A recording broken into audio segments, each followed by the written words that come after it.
dalam Khulasatul Lakin ada suatu kil ada yang mengatakan bahwasanya ketika bab tabani itu Rasulullah menikahi Zainab bin Jahsy yang telah menjadi istrinya Zaid bin Harithah. Ada yang mengatakan riwayat bahwasanya itu Nabi jatuh cinta ketika Zainab bin Jahsy sedang bahasanya menyapu halamannya dan Nabi melihat Zainab dan ada rasa cinta kepada Zainab. Kemudian si Zainab mengatakan ke Zaid bahwasanya Rasulullah SAW menyukaiku, dan akhirnya Zaid menalak si Zainab dan Rasulullah menikahinya. Dan saya sebagai itu, kok Rasulullah kayak gini, seakan-akan merendahkan Rasulullah seperti riwayat-riwayat seperti itu ya Rasulullah. Ya Bu ya.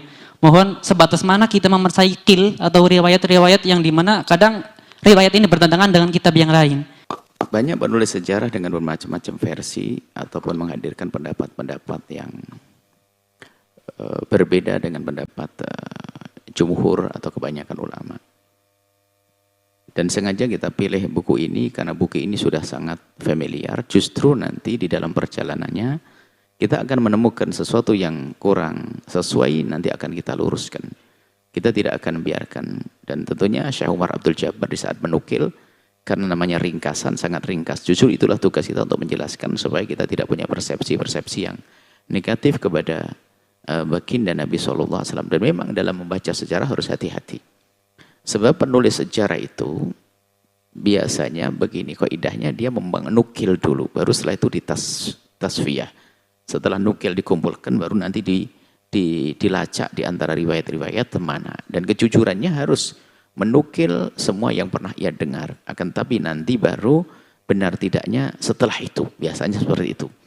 Maka dari itu kalau kita baca buku sejarah, kita tentu ada panduan, namanya ada syariat.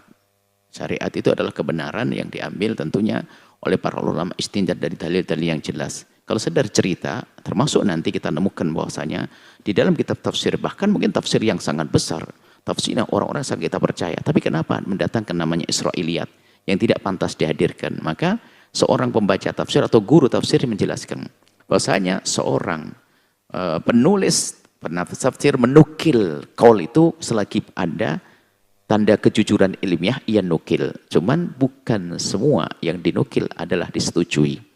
Nanti kita tawarkan pendapat lain lagi, atau kita tunjukkan ada pendapat yang lebih jelas. Maka ini biarpun pernah kau dengar, maka ketahuilah ini adalah bukan pendapat yang benar. Nah itu ujungnya seperti itu. Justru kita tidak mungkin malah kita tinggalkan begitu saja. Memang ada beberapa, kita masih ingat waktu masa kecil, ada beberapa hal ya. Bukan saja masalah itu, ada hal lain lagi. Termasuk kemarin sudah ada banyak beberapa penulisan nama yang salah, seharusnya ini dirubah, ya kita luruskan. Dan memang sebetulnya ini dalam rangka pembuatan buku juga. Kita ingin buat satu buku nanti atau buku sejarah yang aromanya lebih aroma kepada aroma pendidikan akidah, pendidikan fikih, dan juga pendidikan tarbiyah yang insya Allah dari yang ditanyakan nanti tentu akan mendapatkan porsi yang banyak di dalam penjelasannya nanti insya Allah. Terima kasih mengingatkan itu. Dan memang kita sudah tahu banyak. Dan banyak beberapa karena pembawa sejarah ya. Tentu ada beberapa celah kadang-kadang nukil kaulnya, kejujuran mereka. Sehingga kadang-kadang kita tidak setuju. Dan kadang kita salah juga membaca. Itu bukan pendapatnya, tapi itu nakal kaul. Tapi bagi orang, nah ini orang jahat, itu disebutkan dalam kitab ini begitu. Padahal disebutkan bukan untuk diambil.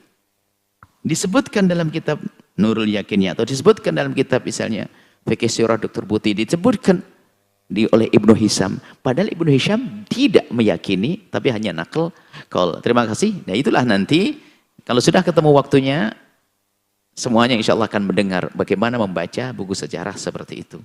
Kita akan kembalikan kepada 3 asas tadi. Ada asas akidah, ada asas pemahaman fikih, dan asas tarbiyah. Seperti itu. Dan ini kitab yang paling masyhur di negeri ini. Termasuk karena pengarangnya ini adalah pengarang yang mencoba membuat kemudahan. Termasuk dalam kitab fikihnya, beliau menulis Mabadi' Fikiyah, tersebar di penjuru Indonesia. Biarpun tidak kita ajarkan, biarpun Mabadi' Fikiyah. Dan kalau tidak salah ada yang lain mungkin, yang lain selain Mabadi' Fikiyah atau mungkin usul fikih atau apa yang lainnya. Memang beliau ini menulis, mencoba menghadirkan satu buku yang ringan yang dibaca. Dan beliau sukses dan berhasil. Harapannya nanti adalah suatu ketika ada anak-anak muda yang mencoba menulis ulang dengan model yang serupa, akan tapi tentunya dengan kecermatan yang lebih tanpa merendahkan buku yang sebelumnya. Baik, terima kasih yang disampaikan. Ya, betul. Itu termasuk dalam sejarah yang harus mengambil bagian terbesar tentang kisah Sayyidah Zainab, karena ada sampai naudzubillah ya, suudzon kepada Nabi tidak boleh harus dipangkas dalam membaca apapun.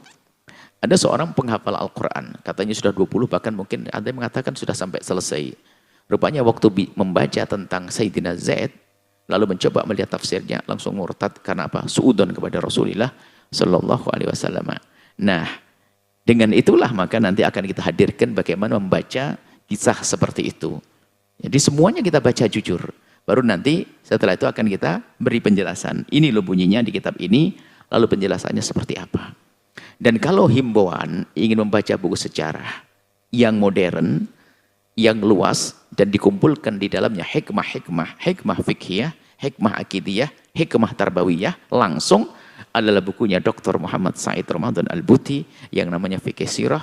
Dan itu semula mau dibaca di sini, cuman kami sampaikan nggak akan kebaca, malah nggak akan ketemu judulnya.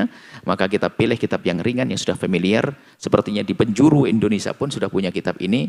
Tinggal nanti kalau ada hal-hal yang kurang sesuai, kita hadirkan perkataan ulama tentang pendapat yang benar di dalam hal tersebut. Wallahu a'lam bishawab. Setelah Anda menyaksikan video ini, jangan lupa berselawat kepada baginda Nabi Muhammad sallallahu alaihi wa alihi wa sahbihi wasallam.